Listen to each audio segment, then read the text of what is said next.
तो hi guys, आज हम डिस्कस करने वाले हैं हमारे प्रीवियस ईयर क्वेश्चंस DSSB के, जो अभी आपके एग्जाम्स चल रहे हैं LDC के 4421 के लिए, उसके लिए बहुत इंपॉर्टेंट है। तो चलो सीरीज स्टार्ट करते हैं। कह रहा find the part of the given sentence that has an error in it, if there is no error choose no error. ठीक है, हमें एरर बताना है। चलो ध्यान से देखो, कह रहा she did not give my book back yesterday, कि उसने मेरी किताब नहीं लौटाई येस्टरडे की बात हो रही है। ठीक है, तो यार देखो, जब येस्टरडे की बात हो रही है तो आपका कौन सा टेंस यूज होता है येस्टरडे वाले के लिए? मैंने कई बार बताया है, आपका यूज होता है सिंपल पास्ट टेंस। तो सिंपल पास्ट का नेगेटिव कैसे बनता है? सिंपल पास्ट का नेगेटिव बनता है did plus not plus V1। क्यों ऐसी फॉर्मेशन क्यों रहती है? डिड के साथ नॉट प्लस में V1 क्यों आता है? क्योंकि देखो, डू की सेकंड फॉर्म डिड तो यही यूज हो गई। जब डिड के साथ ये डिड सेकंड फॉर्म यूज हो गई यहां पर, तो डिड के साथ क्या आएगी? फर्स्ट फॉर्म यूज होगी, सेकंड फॉर्म यूज नहीं होगी। अब देखो क्या कहना चाह रहा हूं मैं, वो समझो आप। डिड नॉट, डिड आ गया, नॉट आ गया, V1 फॉर्म यूज होनी चाहिए थी। यहाँ पे डू की सेकंड फॉर्म डिड का यूज है, तो यहाँ पे तो वर्ब की फर्स्ट फॉर्म आएगी। जब पास्ट फॉर्म आपने यहाँ पे लगा दिया, डू का डिड कर दिया है, तो यहाँ पे पास्ट फॉर्म की जरूरत नहीं है। ऐसे याद रख सकते हो आप, तो गिव आएगा, या फिर आप सिंपल दे सकते हो कि ऐसे did plus not plus V1 का यूज होता है। तो डिड नॉट V1 क्या होती है? गिव होता है। Give, gave, given. तो she did not give my book back yesterday. तो ये आपका क्या हो जाएगा? ये आपका आंसर हो जाएगा, डी आपका आंसर है। Next, choose the word that means the same as the given word. ठीक है, तो हमें क्या बताना है? हमें सिनोनिम बताना है। तो पहले देखो, टेसिटन, टेसिटर्निटी, टेसिटर्निटी का मतलब क्या होता है? अब ये देखो, ये जो वर्ड होता है ना टेसिटन, इसका मतलब होता है वो लोग। टेसिटर्निटी एक आपका नाउन है, TY आ रहा है इसके पीछे, तक नाउन हो गया। टेसिटन, टेसिटन क्या होता है? टेसिटन उन लोगों के लिए हम बोलते हैं जो लोग क्या होते हैं? जो लोग रिजर्व्ड होते हैं, जो लोग कम बोलते हैं। मतलब क्या होते हैं? टॉकेटिव कैसे होते हैं? लेस टॉकेटिव होते हैं, रिजर्व्ड रहना उनको पसंद है। अ टाइप ऑफ, आप बोल सकते हो कि वो लोग क्या होते हैं? इंट्रोवर्ट होते हैं, वो लोग क्वाइट रहते हैं। INTROVERT, इंट्रोवर्ट, जो कम बोलते हैं, अपने आप को रिजर्व्ड रखते हैं दूसरों से। ठीक है, लेस टॉकेटिव होते हैं। तो क्या हो गया? Taciturn, reserved, less talkative, introvert, और आप इससे बोल सकते हो अनकम्युनिकेटिव। अनकम्युनिकेटिव मतलब दूसरों से कम्युनिकेशन, दूसरों से बातें कम करते हैं, अपने आप को एक्सप्रेस कम करते हैं, रिजर्व रखते हैं। टेसिटर्न बोलते हैं TICITURN। ठीक है, एक वर्ड और बता देता हूं, जब वोकैबुलरी में आपके साथ अच्छे से खोल के डिस्कस करता हूं तो एक वर्ड और बताता हूं। एक वर्ड होता है रेटिसेंट, RETICENT। रेटिसेंट का मतलब भी होता है टेसिटन, मतलब कम बोलने वाला, अनकम्युनिकेटिव, लेस टॉकेटिव। ठीक है, जो अपने आप को क्या रखता है? रिजर्व रखता है। तो इसका सिनोनिम क्या चला गया? आपका रिजर्व चला गया। कंजर्व मतलब क्या होता है? कंजर्व्ड मतलब होता है जो आप किसी चीज को वेस्ट ना करो, कंजर्व करके रखो। कैसे? कंजर्वेशन ऑफ रिसोर्सेज आपने सुना होगा। प्रिजर्व मतलब क्या होता है? प्रिजर्व मतलब बचा के रखना। ठीक है, तो ये सिंपल थे। तो taciturn, reserved, less talkative, uncommunicative, introvert, reticent मतलब कम बोलने वाले लोग। चलो मैं आपको और करा देता हूं। देखो, जब यहाँ पे हम डिस्कस कर रहे हैं कम बोलने वाले लोग, तो मैं तो बहुत बोलता हूं। ठीक है, तो मैं बहुत बोलता हूं, तो मेरे वाले वर्ड्स भी कर लेते हैं। मतलब टॉकेटिव, जो बंदा बहुत बोलता है, टॉकेटिव। मतलब मैं इतना भी नहीं बोलता, जितना काम होता है उतना ही बोलता हूँ। तो टॉकेटिव, जैसे समझ लो एक क्लासरूम है। एक क्लासरूम में तो आपने देखा होगा, यहाँ पर ये लड़के बच्चे बैठे हैं, लड़कों लड़कियां सब बैठे हैं। ठीक है, तो यहाँ पे एक आधा लड़का होगा, एक आधा लड़की होगी जो बहुत बोलती होगी क्लास में, और एक आधा लड़का होगा, लड़की होगी जो बहुत कम बोलती होगी। तो जो कम बोलती है उसके लिए रेटिसेंट, टेसिटन, और जो बहुत ज्यादा बोलता है बच्चा, जो क्लास में बिल्कुल फेमस हो जाता है कि यार ये तो बात नहीं है, ये तो बहुत बोलता है, ही टॉक्स अ लॉट या ही शी टॉक्स अ लॉट। तो टॉकेटिव, टॉकेटिव को हम क्या बोलते हैं? टॉकेटिव को हम बोलते हैं लोकुआ। लोकुआ मीन्स एक रूट वर्ड होता है लोकुआ। लोकुआ मतलब बोलना, टॉकेटिव जो टॉक करता हो। तो लोकेशियस वर्ड क्या बन गया आपका? Loquacious, LOQUACIOUS। क्या बन गया आपका वर्ड? लोकेशियस बन गया। आप उसको बोल सकते हो गैरुलस। क्या बोल सकते हो? गैरुलस, GARRULOUS, गैरुलस, जो बहुत ज्यादा क्या करता हो? जो बहुत ज्यादा बोलता हो। ठीक है, तो टॉकेटिव, लोकेशियस, गैरुलस। अगर आपको इंट्रोवर्ट की जगह इंट्रोवर्ट का अपोजिट बोलना हो तो क्या बोल सकते हो आप? कि ये बंदा एक्सट्रोवर्ट है, ये बंदा अपने आप को बहुत एक्सप्रेस करता है, बहुत ज्यादा बोलता है। मगर ये तीनों एग्जैक्ट सिनोनियम है। ठीक है, देखो जब भी किसी का सिनोनियम एंटोनियम बताना तो वो रेंज होता है, वोकैबुलरी एक रेंज है। कुछ सिनोनियम बिल्कुल पास के होते हैं, कुछ सिनोनियम दूर के हो जाते हैं, थोड़ा रेंज थोड़ा गैप हो जाता है। ठीक है, तो टॉकेटिव, लोकेशियस, गैरुलस, एक्सट्रोवर्ट, तो ये क्या है, बहुत ज्यादा कम्युनिकेटिव है, ये टॉकेटिव है, ऐसे याद रख सकते हो।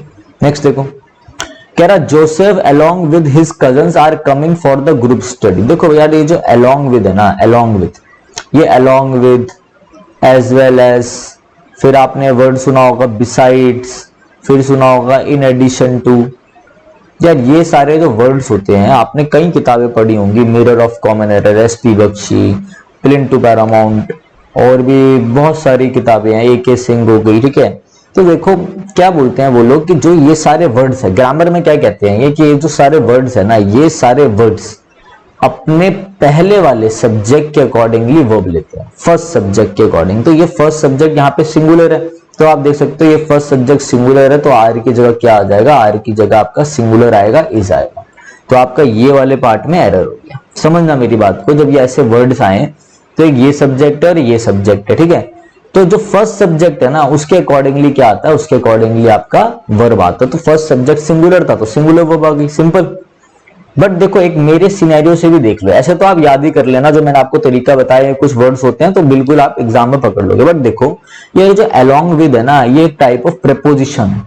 क्या है ये, अलोंग विद एक प्रेपोजिशन होता है, और जो प्रेपोजिशन के बाद नाउन प्रोनाउन जो भी आता है वो क्या होता है, आपका प्रेपोजिशनल ऑब्जेक्ट होता है। सही बात है, अगर जिस बच्चे ने अच्छी मेहनत कर रखी है उसे मालूम होगा कि प्रेपोजिशनल ऑब्जेक्ट, सब्जेक्ट, कॉम्प्लीमेंट क्या होते हैं। ठीक है, तो देखो ये अलोंग विद है, प्रेपोजिशन के बाद, प्रेपोजिशन के बाद जो भी नाउन प्रोनाउन आता है वो प्रेपोजिशनल ऑब्जेक्ट हो जाता है। ठीक है, जब ये चीज ऑब्जेक्ट है, जब ये चीज प्रेपोजिशन ऑब्जेक्ट है तो ये सब्जेक्ट तो बन नहीं सकती। तो सब्जेक्ट क्या है सेंटेंस में, सब्जेक्ट ये है, तो सब्जेक्ट सिंगुलर है तो सिंगुलर वर्ब आएगी। ये कंसेप्ट है आपका। बट आप ऐसे भी देख सकते हो कि फर्स्ट सब्जेक्ट के अकॉर्डिंग लगा दो, मैंने आपको दोनों चीजें बता दी, आपका सी आंसर जाएगा। ठीक है, देखो नॉलेज मेरे पास तो है मुझे, मगर आप यहाँ पे बेस वाले बच्चे भी हैं, कुछ थोड़े टाइम से पढ़ रहे हैं, कुछ बच्चों का लेवल अच्छा होगा, तो मुझे सबको बराबरी से समझाना है। ठीक है, तो Joseph along with his cousins is coming for the group study, देख के देना पड़ता है, मतलब बच्चे को अच्छे से समझ में भी आ जाए। चलो, improve the bracketed part of the sentence, if there is no improvement needed then choose no improvement. ठीक है, अगर कोई इंप्रूवमेंट नहीं है तो नो इंप्रूवमेंट करो। देखो कह रहा है observers are already see a pattern of increasing domestic violence around the world. Observers जो है वो ऑलरेडी देख रहे हैं। ठीक है, तो मतलब प्रेजेंट कॉन्टिन्यूस चाहिए यार, is am are present continuous में होता है V1 प्लस ING, तो यहाँ पे फर्स्ट फॉर्म सी नहीं, यहाँ पे होना चाहिए सीइंग, आर ऑलरेडी सीइंग, ये ऑप्शन आपका सही है। प्रेजेंट कॉन्टिन्यूस जब आप कोई चीज देख रहे हो और एट द मोमेंट चल रही हो, तो उसके लिए जैसे आप बोलो कि she is cooking in the kitchen, समझ लो आपकी वाइफ है वो खाना बना रही है और आप उसे देख रहे हो, तो आप बोलो she is cooking in the kitchen. फिर ऐसे कुछ चीजें भी जो कहीं ना कहीं पर चल रही है बट आप उसे नहीं देख रहे, जैसे कि समझ लो अभी मैं आपको पढ़ा रहा हूँ बट पॉपुलेशन तो इंडिया की बढ़ रही है ना, तो आप बोल सकते हो population is increasing day by day. तो population is increasing present continuous, but आप एट द मोमेंट तो देख नहीं रहे, तो ऐसे सेंटेंसेस के लिए भी हम प्रेजेंट कॉन्टिन्यूस का यूज करते हैं। Next, I did not dash this from you, I did not tolerate, मैं टॉलरेट नहीं करता तुमसे, ये क्या गलत sense. I did not learn this, पहली बात तो देखो भाई डिड है, अभी बताया था मैंने आपको, देखो अगर मेरी बात अच्छे से समझोगे ना तो बहुत चीजें यूज कर लोगे। डिड के साथ नॉट आएगा तो V1 यूज होगा। अब देखो इधर, ये तो मैं ऐसे काट सकता हूं, ये तो यार देखो लर्नड, ये तो ED है, कट गया, हमें तो V1 चाहिए। टॉलरेट मीनिंगलेस दे रहा है तो मीनिंगलेस है तो आ नहीं सकता, वांटेड फिर ED आ गया, हमें V1 चाहिए, गलत। ये है कि भाई मैं ये चीज तुमसे एक्सपेक्ट नहीं करता, I did not expect this from you, तो I did not expect this from you. 5 question हो गए हैं, बहुत चीजें समझ में आई होंगी। ठीक है, next, my research team is working dash your case, तो मेरी जो रिसर्च टीम है, समझ लो मैं पुलिस वाला हूं, कोई केस आया है, तुम्हारा कोई केस है मेरे पास, मैं पुलिस वाला हूं, तो मेरी टीम है, तो मेरी रिसर्च टीम काम कर रही है तुम्हारे केस पर, तुम्हारे केस पर काम कर रही है, तो on your case, my research team is working on your case. At exact location को बताने के लिए, छोटी जगहों के लिए आप एट यूज करते हो। इन बिगर प्लेसेस के लिए यूज हो जाता है, जब आप किसी चीज के अंदर कोई चीज बता रहे हो तो इन का यूज कर सकते हो। अब अपॉन ऊपर के सेंस में, ठीक है। तो ये चीज ऑन आपका आंसर हो जाएगा, ठीक है ना। आगे, she has not red anything dash Monday. देखो हैज, हैव, ये जो आपका है हैज, हैव, वर्ब की थर्ड फॉर्म, ये होते हैं आपके परफेक्ट टेंस। परफेक्ट टेंस में और परफेक्ट कॉन्टिन्यूस टेंस में आप यूज करते हो फॉर या सिंस, मैंने कई बार बताया, ठीक है। फॉर यूज होता है आपके पीरियड ऑफ टाइम के लिए, किसके लिए, पीरियड ऑफ टाइम के लिए, मतलब कोई ड्यूरेशन के लिए। जैसे आप बात कर रहे हो 3-4 वीक्स की, ठीक है, या आप बात कर रहे हो कुछ घंटों की, मैं बोलूं डैश 6 आवर्स, तो मैंने बोला फॉर 6 आवर्स। बट आप पर्टिकुलर एक टाइम की बात करो, आप एग्जैक्ट किसी टाइम की बात करो, पॉइंट ऑफ टाइम की बात करो, तो उसके लिए आप यूज करते हो सिंस। अब यहीं पे मैं बोलता 4 दिन, मेरी बात समझना, एक ही एग्जांपल दूंगा मैं, डैश 4 डेज, तो 4 दिन की बात हो रही है, एक ड्यूरेशन है, तो आप क्या लगाओगे, फॉर 4 डेज। मैं बोलता डैश ट्यूसडे, तो जैसे मैंने आपको बोला डैश ट्यूसडे, एग्जैक्ट डे पता चल गया आपको ट्यूसडे, आपने लगा दोगे सिंस, बस। तो हैज, हैव, ये जो होता है आपका प्रेजेंट परफेक्ट या प्रेजेंट परफेक्ट कॉन्टिन्यूस, इनके साथ आप क्या यूज करते हैं, इनके साथ आप यूज करते हैं क्या, इनके साथ आप यूज करते हैं सिंस या फॉर, ठीक है। तो ये मंडे आपका पॉइंट ऑफ टाइम है एग्जैक्ट, तो आपका सिंस आंसर हो जाएगा। चलिए, it's not good to dash someone in front of public. देखो बिहेस्ट, पहले तो मतलब समझो, बिहेस्ट का मतलब होता है कमांड देना, बिहेस्ट का मतलब होता है ऑर्डर देना। जैसे कि आप स्कूल में पढ़ते हो और प्रिंसिपल ने ऑर्डर निकाला, तो प्रिंसिपल्स बिहेस्ट मतलब प्रिंसिपल कमांड, प्रिंसिपल का ऑर्डर, तो बिहेस्ट मतलब ऑर्डर। तो it's not good to order someone, किसी को ऑर्डर दो पब्लिक में, सेंस नहीं बैठ रहा उतना। अपील का मतलब आपको पता ही है। वोलेटाइल का मतलब होता है क्षणिक, मतलब वोलेटाइल का मतलब होता है अनएक्सपेक्टेड है, मतलब चुलबुला टाइप है, चुलबुला, ठीक है। चंचल स्वभाव का, चंचल is the right word, volatile मतलब चंचल। बी लिटिल, बी लिटिल का मतलब होता है, बी लिटिल का मतलब होता है किसी को क्रिटिसाइज करना, किसी को क्या करना, क्रिटिसाइज करना, किसी को क्या करना, डिस्पैरेज करना, डिस्पैरेज, ठीक है। किसी को इंसल्ट करना, किसी को पब्लिकली इंसल्ट करना। बी लिटिल मतलब किसी को ताना देना, किसी को टॉन्ट मारना, किसी को इंसल्ट करना, एब्यूज करना, क्रिटिसाइज करना, डिस्पैरेज, DISPARAG, इंपॉर्टेंट वर्ड है, ध्यान रखना, ठीक है। मतलब क्रिटिसाइज करना, इंसल्ट करना पब्लिकली। तो यहां पर है हमें पब्लिकली किसी को इंसल्ट नहीं करना चाहिए, ठीक है। तो यहां पे आना चाहिए बी लिटिल, ठीक है। टू के साथ वर्ब की फर्स्ट फॉर्म, तो वर्ब की first form be little, verb है, ठीक है। Next, urban farming has dash by more than 30% in the United state. जो अर्बन फार्मिंग है वो बहुत ज्यादा ग्रो हो गई है, हमें मालूम है फार्मिंग के साथ ग्रो होना ही वर्ड होता है। तो फ्लोन, बहना, गलत। एग्जैगरेट मतलब किसी चीज को बड़ा चढ़ा के बताना, कोई सेंस ही नहीं है। डेवलप हो गई है यार, हैज है यहाँ पर, वर्ब की थर्ड फॉर्म आनी चाहिए, ये भी गलत। डेवलप्ड होता तो मैं सोचता, ग्रीव, ग्रो, ग्रोन, वर्ब की थर्ड फॉर्म है, ग्रोन हो गई है तो ग्रोन, सिंपल था ये तो। ये आपके अभी प्रीवियस ईयर के क्वेश्चंस करा रहा हूं मैं, ठीक है। वीडियो अच्छी लगे तो कमेंट में कर देना, मैं भी थोड़ा उत्साहित हो जाऊंगा और इंस्पायर भी हो जाऊंगा। Choose the word that means the same as the given word. Belittle, ये तो अभी समझाया था मैंने आप लोगों को। बी लिटिल मतलब इंसल्ट करना, डिस्पैरेज करना, देखो डिस्पैरेज आपका आंसर आ गया। एम्यूज आपको पता ही है, ठीक है। प्रिज्यूम भी पता ही होगा। एग्रेंडाइज बता देता हूं, ये इंपॉर्टेंट है। एग्रेंडाइज मतलब होता है जब किसी की रैंक बढ़ जाए, किसी की स्थिति में, किसी की पोजीशन कोई बढ़ जाए। जैसे कि समझ लो कोई एसीपी है, एसीपी मतलब असिस्टेंट कमिश्नर ऑफ पुलिस, अब वो प्रमोशन होकर बन जाए डीसीपी, तो एग्रेंडाइज हो गई, वो मोर पावरफुल हो गया, ठीक है। आपका आंसर क्या है, डिस्पैरेज आपका करेक्ट आंसर है, बी लिटिल का। ये मैंने अभी बता दिया था, पीछे देख लेना video. There are different types of bacteria and viruses and sometimes are more easier killed by alcohol। ठीक है, बहुत सारे बैक्टीरिया वायरसेस कुछ ऐसे टाइप्स हैं जो इजीली किल हो जाते हैं अल्कोहल से। यार देखो ये इजी, इजियर, इजीएस्ट, ये इजियर आपका क्या है, इजियर आपका कंपेरेटिव डिग्री है। कंपेरेटिव डिग्री के साथ मोर नहीं आता, दो कंपेरेटिव डिग्री साथ में नहीं आती, तो ये इजियर में गलती है यहाँ पर, ठीक है। आप यहाँ यूज कर सकते हो are more easy killed by alcohol, more के साथ पॉजिटिव डिग्री है, आप बोल सकते हो यहाँ पर मोर के साथ एक एडजेक्टिव के साथ आप लगा सकते हो एडवर्ब क्वालिफाई करने के लिए, are more easily killed by alcohol. तो आपका डी करेक्ट आंसर है। सिंपल था ये तो, देखो इतने आसान भी आ रखे हैं। जो एलडीसी का लेवल है ना वो थोड़ा सा ऊपर कर रहे हैं ये लोग, और बीच में क्वेश्चन थोड़े से आसान भी है, ठीक है। मैं प्रीवियस ईयर ही करा रहा हूं, अपनी तरफ से कुछ अलग नहीं करा रहा मैं आपको। 4 people killed and 1 was injured at the battle, ठीक है। जब आप एंड से, जब ऐसी सिचुएशन लिखते हो, एंड से आप कोई भी नंबर वाले कार्डिनल एडजेक्टिव जोड़ते हो, एंड से जब भी कार्डिनल एडजेक्टिव जोड़ते हो तो दोनों के साथ अलग अलग हेल्पिंग वर्ब डाला करो, ठीक है। देखो एंड के साथ यहाँ पे 1 है, एंड के आगे यहाँ पे 4 है, कार्डिनल एडजेक्टिव आ रहा है, कार्डिनल एडजेक्टिव मतलब नंबर वाले, तो दोनों के साथ आप क्या करो, हेल्पिंग वर्ब जोड़ो। जैसे कि यहाँ पे कह रहा है 1 was injured, एक इंजर्ड हो गया ना, तो या तो 4 पीपल है ना, तो 4 पीपल के लिए ज्यादा, तो ये 1 was आ गया यहाँ पे, 1 was injured, 4 पीपल के लिए आना चाहिए 1 were killed, 4 पीपल के लिए। अब ये सेम हमें टेंस रखना है, अगर एक्टिव है तो एक्टिव, पैसिव है तो पैसिव, ठीक है।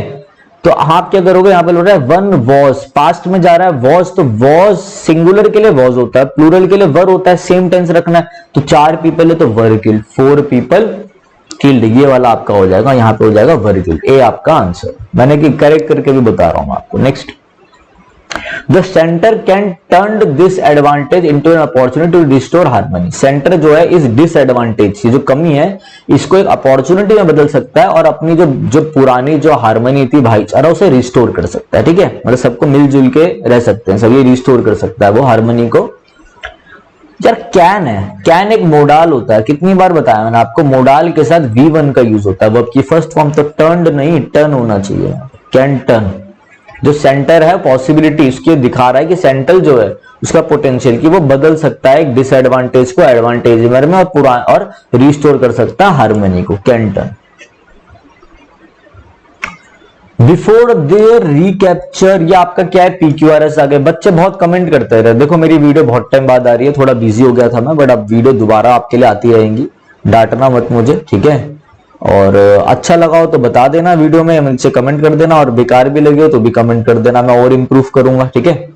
बट देखो मैं आपको एक चीज बताता हूँ, बच्चे कहीं पे कमेंट करते थे सर आप ना PQRS करवाओ, तो PQRS में आपके लिए मैंने यहाँ पे डाल दिया, ये आपके पेपर का ही है, तो समझो इसको। क्या रहा है, before their recapture Margaret killed her young daughter to prevent her return to slavery. अब ये पी क्यों नहीं हो सकता, क्योंकि वो क्या है, रिकैप्चर, मतलब कहीं ना कहीं स्टोरी में पहले पकड़ लिया होगा, फिर ये भाग गए होंगे, तभी इनको दोबारा रिकैप्चर करा, दोबारा पकड़ लिया, तो ये तो हो नहीं सकता, समझो बात को।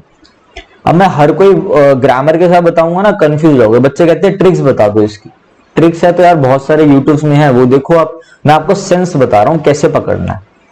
फिर Margaret escape from Kentucky plantation with her husband. Margaret जो थी भाग गई अपने हस्बैंड और रॉबर्ट के साथ, अपने बच्चों के साथ, ठीक है। हस्बैंड जो है रॉबर्ट, उनके साथ, ठीक है ना। दे सॉट रेफ्यूज इन ओहियो, ये भी नहीं हो सकता। पहले ना मेरे को पहले सारे पढ़ लेता, they sought refuge in Ohio but their owner and law officers soon caught up, उन्होंने पकड़ लिया, ठीक है। द नॉवल बिलव्ड, अब देखो पहले मैं आपको बताऊंगा ये है क्या, बात में किस चीज की कर रहा हूं, तो मैं बोलूंगा एक नॉवल है, उसमें जो कहानी हुई है उसकी वो कहानी एक ट्रू स्टोरी पे बेस्ड है, वो बता रहा हूं। देखो, the novel Beloved by Toni Morrison is based on the true story of a black slave woman Margaret Garner. ये मैंने आपको नॉवल इंट्रोड्यूस करा, एस मेरा पहले आएगा, ये क्यू तो कट गई, पहले अब 2 एसओ के बीच में देखूंगा। तो ये क्या था, एक true story, black slave woman थी, स्लेव मतलब क्या होता है, गुलाम, मार्गरेट गार्नर था, ठीक है। अब क्या हुआ, उसके बाद मार्गरेट के बारे में मैंने बात करी है, तो मार्गरेट की बात बताऊंगा। मार्गरेट जो थी वो भाग गई, एस्केप कर गई उन प्लांटेशन से, इस जगह से, और कौन भागा उसके साथ, अपने हस्बैंड के साथ भाग गई और अपने बच्चों के साथ 1856 में भाग गई। तो वो क्या कर रही थी, वो लोग जो मार्गरेट है और उसके जो हस्बैंड है और जो उनके बच्चे हैं, वो ढूंढ रहे थे जगह, एक रेफ्यूजी जगह पे ओहियो में। बट उनके जो ओनर थे, मतलब जो उनके मास्टर थे, मास्टर मतलब ये तो हो गए स्लेव, गुलाम, और मास्टर जो इनके वो हैं, जिनके ये गुलाम है, तो उनके ओनर और लॉ ऑफिसर्स ने उनको पकड़ लिया, जल्दी ही पकड़ लिया, जब तक वो ढूंढ रहे थे एक रेफ्यूजी वाली जगह इधर, तो उन्होंने पकड़ लिया अपनी पूरी फैमिली के साथ, ये अपनी मार्गरेट, उनके बच्चों और पति को पकड़ लिया। तो ये हो गया हमारा SQR, यही ऑप्शन था करेक्ट, हमें पता ये आंसर है, बट और देख लो आगे। पी क्या है, कह रहा है बिफोर दे रिकैप्चर, जैसी वो उसको पकड़ते, मगर मार्गरेट को पता लग गया होगा कि वो पकड़ने वाले हैं, तो मार्गरेट ने क्या किया, Margaret killed her younger daughter to prevent her return to slavery. Margaret ने अपनी जो यंगेस्ट, जो यंग उसकी जो बच्ची थी, उसकी फीमेल जो मतलब डॉटर थी उसे मार दिया कि उसको आगे जाके बचाने के लिए कि वो भाई इनकी स्लेवरी ना करे, ठीक है। और अत्याचार होते हैं उसकी बच्ची के साथ, तो उसने पहले ही मार दिया उनके पकड़ने से पहले, बिफोर दे रिकैप्चर। सही स्टोरी बैठी है, मैंने भी अच्छे से एक्सप्लेन करा है आपको, ठीक है। तो ये आपका आंसर हो गया सिंपल। कुछ कई चीजें ना देखो, एस क्यू ये जो आपका पी क्यू आर एस है भाई, इनमें कई चीजें नॉलेज के दम पे चली जाती हैं, कई चीजें ग्रामर के, कई चीजें वोकैब के, इसलिए ओवरऑल इंग्लिश में हर चीज इंपॉर्टेंट है। कई चीजें होती है सेंस में, ओवरऑल आपका सेंस ही डिपेंड करता है। अब ये तो मीनिंगफुल था, सेंस से जा रहा था, मैंने सेंस से समझा दिया आपको। 15 क्वेश्चंस थे, 15 क्वेश्चन मैंने आपको करा दिए। Thanks, have a nice day. और अच्छे से बताना मेरे को कैसी लगी वीडियो, फिर मैं जल्दी दूसरी वीडियो भी लाता हूं, ठीक है। चलिए, thanks, have a nice day.